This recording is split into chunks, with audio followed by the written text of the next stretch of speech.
welcome to the Integrative Health Convention 2018 online interviews.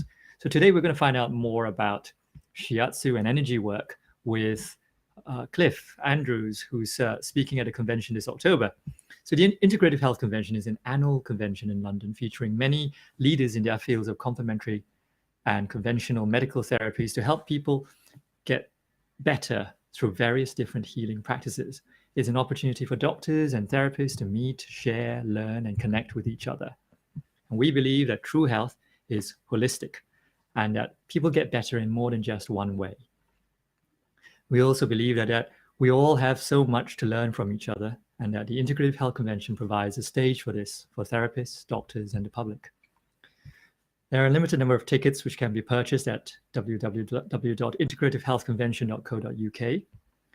This series of online interviews will help you get to know our speakers who are leaders in their different fields of healing and therapy, or even medicine, and maybe help you decide which talk to attend out of all the 36 talks to choose from over 2 days at the Integrative Health Convention. So I'm your host, Dr. To Wong, and I've been a GP for 12 years in Devon. I am a co-founder of Neurolinguistic Healthcare Limited, the organizers of the Integrative Health Convention. Neurolinguistic Healthcare provides advanced courses in communication skills and therapeutic techniques, as well as training in hypnosis for healthcare professionals. Today, I'm speaking to one of our excellent speakers who's coming to the 2018 Integrative Health Convention at the Park Plaza Victoria in London to share with you what they know and to tell us a little bit about who they are and what they do and what to expect from their talk at the convention. So this is Cliff Andrews, and hi Cliff. Yeah. And he's an international shiatsu practitioner and teacher. And his work can be found on newenergywork.com, and I'll put the description down below and the link that you can follow. Hi, Cliff. Hi. Thank you very much for inviting me. It's great to be able to talk to you. It's really, really nice to be here. And thanks for inviting me to the convention. That's great. Thank you. We're glad to have you. Mm-hmm. Should we begin by letting our audience know a little bit more about yourself and anything that I didn't cover? Yeah, sure. I mean, I've been practicing shiatsu since 1981. And I was very lucky because I trained with lots of different teachers, but then I was apprenticed by one of the world's leading teachers in America. And I actually lived in her house and did an old style apprenticeship with her. And then I went on to teach shiatsu all over the world for 30 years. Sometimes assisting her, Pauline Sasaki, my teacher. I've got a shiatsu practice here. In fact, this is my shiatsu room here, right behind me, in Norwich, UK. And I also got a practice in Zurich, in Switzerland. And now, as you just said, I'm also moving into doing online delivery of shiatsu and energy work advanced topics online. And that's my current project. At the moment, I'm working 3 or 4 days in the clinic here. Sometimes I'll be in Switzerland, and the other times I'll be developing online training. That's where I am at the moment. Great. So one of the things I've been asking all our speakers is that I'm curious what brings someone to be interested in their field. Yes. So in health and healing. Can you tell me about how you got interested in what you do? Yes, I can.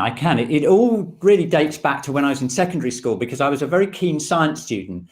And I was studying A-level science, and I went on to do a science degree at university. But I had another life, which is I got into yoga at a very early age, and meditation. And a lot of the experiences I had in yoga and meditation, I just could not fit them with the worldview that I was being told about within traditional scientific framework. And that was really my main interest, really. It was like, how can I explain, or how can I understand these experiences I'm having in yoga and meditation within a scientific context? And I went on to follow that up very much at university. And then when I finished university, during university as well, I was studying philosophy of science. I studied different worldviews, like the Chinese worldview and things like that. And then when I left university, I didn't really know what I was doing. I was hanging out in Brighton, wondering what to do with my life. And I just happened to go along to a shiatsu workshop, and that it just hit right on everything I was interested in, because it had the healing side of it. It had all of the vast, huge technology of Eastern medicine, all of the philosophy, the theory of the, acupuncture theory and everything. And it also had the meditative aspects. So it had like the healing aspects, the philosophical aspects. And not only that, it was just wonderful to do. I mean, it's just such a lovely thing to receive. It's a fantastically relaxing, integrating type of therapy to receive. And it's also, the thing I really loved about it more than other types of bodywork that I'd studied, is that because it's a typical Asian thing where it's reflexive, a lot of it's to do with your own training, your own alignment, your own self-development, which fitted in with the yoga side. So it just all came together, and I was just hooked immediately. And that was a very long time ago now. And I just started out. And at that time, there were no shiatsu practitioners in the UK, no professional shiatsu practitioners, no schools, absolutely nothing. And so I had to really travel all over the place and find teachers abroad. And then eventually I set up one of the main shiatsu schools in the UK in 1986. That was with Carola Beresford-Cook, who's a famous author, Paul Lundberg, who's a very respected acupuncturist, and Nicola Pooley, who's another wonderful healing person. And the four of us set up the Shiatsu College, which is now a big school in the UK with several branches all over the UK. And during that time, I also started traveling with my teacher all over the world, and it just kind of grew. And I just somehow managed to keep floating to the top of this huge thing that grew. And it was just entirely a kind of enthusiasm, I suppose, really, that came out of my desire to try and make sense of the world, I suppose. That's my story. Wow. And the enthusiasm certainly comes across. Thank you. Yeah. And at the convention in October, you're going to talk about a practical guide to diagnosis and treatment using advanced energy work techniques. And traditional Chinese medicine. Yes. And the reason for that is because I'll tell you a little experience I had that really stayed with me. And that is, I went to the Science Museum. If you ever go to the Science Museum in London, you must go up to the top floor. There's the Wellcome Institute have made this amazing history of medicine floor. I don't know if you've been up there. It's absolutely fantastic. But the most fascinating thing for me is that in the whole floor, there's like all the different traditional forms of medicine, like Egyptian medicine, ancient Greek medicine, Oriental medicine, Chinese medicine, Indian, Ayurvedic, the whole thing. And then there's the whole section on Western scientific medicine over the last 200 years. And the most fascinating and standout thing from that for me was that Western medicine, for all its absolutely incredible achievements, and I never want to take away from those amazing achievements that quite obviously has, it's the only system of medicine in the world, in the whole history of thousands of years of medicine, that does not have the spiritual aspect of the person integrated into the healthcare. And obviously with my philosophy of science background, what I knew about the structure of science from university, that was a really interesting thing for me.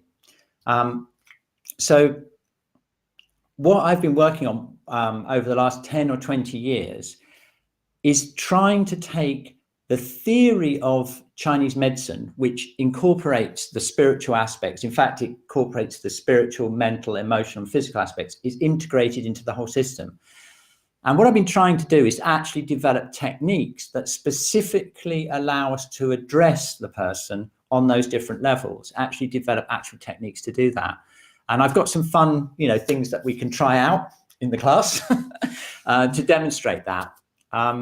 Because I think, from my point of view, of what I can see around me with my clients, and I can see in the World Health Organization statistics about diseases, a lot of the diseases stem from a spiritual origin, a dissatisfaction, a deep dissatisfaction with the world that we have created around us.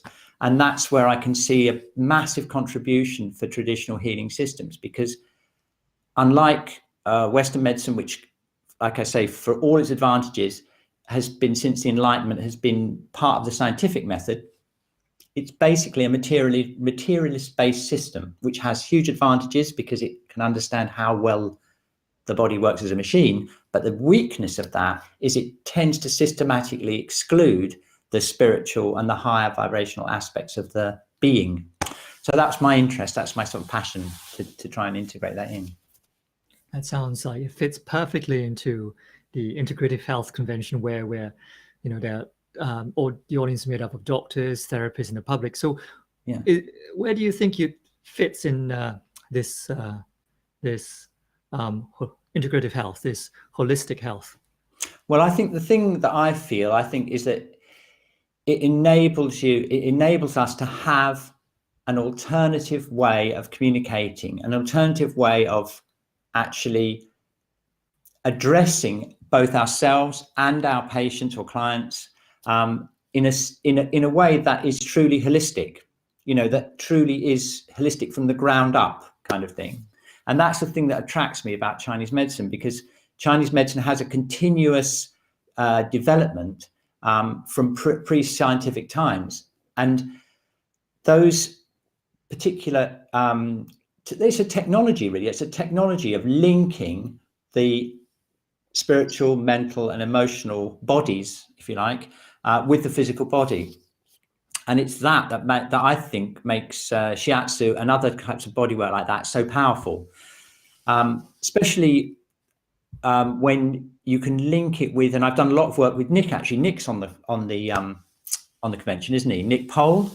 He's a clean language guy, and he's actually one of our students. He graduated from the Shiatsu College back in the day. He was one of our first students, and he's written a superb book about clean language and the body.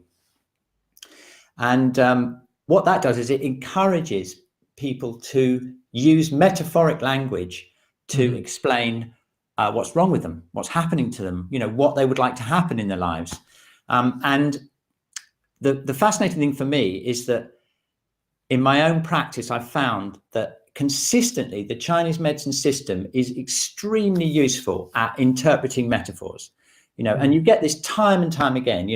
I went to the doctor or I went to the hospital. I'm sure that this is connected to this. And they said it isn't. It's impossible. They sent me to the knee department for the knee and they told me the headaches were this and, like that.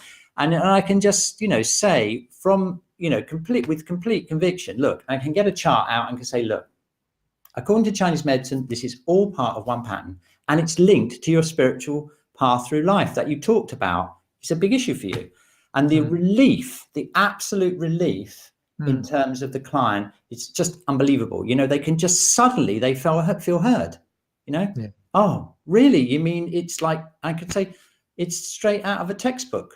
All these things are out of a textbook. They are linked, they are linked within the system, and as I say, for all of the power, the huge power of Western medicine, often it can't do that because it's to do with the reductionist materialist worldview, if you want the philosophy of science thing, that basically gives it a blind spot. And even though I know in Western medicine they are trying to make it holistic and things like that, it's difficult to do because the foundation of the system is philosophically based on a materialist system. So it will always tend to treat the body as a mechanism. That's my experience. Well, that sounds fascinating. And the hope is that the Integrative Health Convention will expand the remit of Western medicine. So I hope so.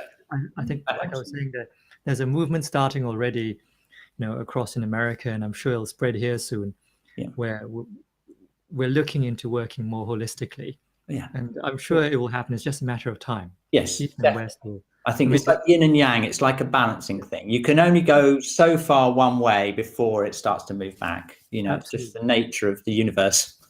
Yes, absolutely. Like what's happening in China. Exactly. Yes, exactly. That's exactly the thing. They've gone, really far, but now they're starting to bring it together. Absolutely. Yeah. I mean, you've only got to look at the amount of the incredible interest in Qigong. I mean, Qigong is massive now. I mean, everyone is doing Qigong or yoga. It's absolutely massive. And Qigong is so close to Shiatsu. I mean, it's right in the same area. And the thing is that also helps us because people study Qigong, they learn about the meridian system and all the whole thing, you know, and they come in and they say, oh, you know, my Qigong teacher, we did this exercise on this emotion came up, and I go, yeah, sure, right, they're in the whole, you know, zone, you know. And I think that really the whole massive interest in yoga and shiatsu and everything is just the universe balancing itself out. You know, Western medicine pushes you so far this way, it's inevitable that people look something else.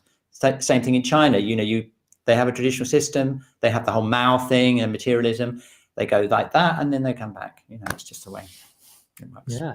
Funny you should talk about Qigong, because we have an interview as well with one of our speakers, who's John Miller, who's coming to talk about Qigong.